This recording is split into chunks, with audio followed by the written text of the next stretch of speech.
Revenons ensemble sur la fabuleuse épopée qui est celle du ketchup. Vous apprendrez notamment que le tomate est arrivé assez tard dans ce condiment, que ce n'est pas né aux États-Unis, même si on sait que les Américains adorent ça, parce que oui, c'est originaire de Chine. Vous apprendrez également que le ketchup ne s'est pas toujours appelé le ketchup, et plein d'autres choses. Vous allez voir, c'est parti. Mais avant, n'oubliez pas de liker cette vidéo et de vous abonner à ma chaîne YouTube en activant la cloche des notifications.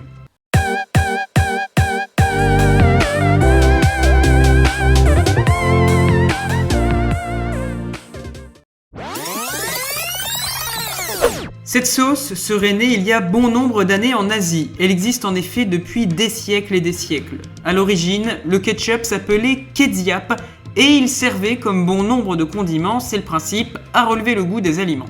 Cette mixture était alors composée de poissons fermentés dans la saumure avec pas mal d'épices. On est d'accord, hein, toujours rien à voir avec ce qu'on connaît aujourd'hui. C'est au XVIIe siècle que des marins britanniques, lors de leur voyage dans le continent asiatique, se sont aperçus que les marins indigènes emportaient lorsqu'ils voyageaient une sauce particulière afin de relever un peu la nourriture assez fade servie à bord. Cette sauce était très piquante et c'était vraiment trop fort pour les occidentaux qui rajoutèrent plusieurs ingrédients afin de l'adoucir. Ils ont ajouté des échalotes, des champignons, j'en passe et des meilleurs. Jusque-là, toujours pas de tomates, étonnant.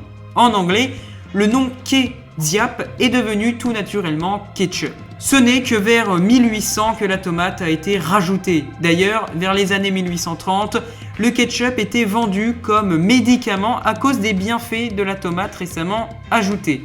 La sauce était conseillée car utile pour lutter contre les indigestions ou encore la diarrhée. Plus tard, en 1876, Henry John Heinz, que vous connaissez sûrement grâce à la marque qui est devenue leader, eut la bonne idée de rajouter du sucre pour deux raisons.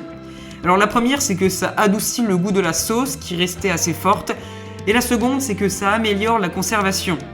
C'est cette société de condiments, Heinz, qui va lui donner son goût caractéristique, mais également sa notoriété. On dit, mais ce n'est peut-être qu'une légende, que ce sont les soldats alliés américains qui auraient introduit le ketchup en France après le débarquement lors de la Seconde Guerre mondiale en 1944.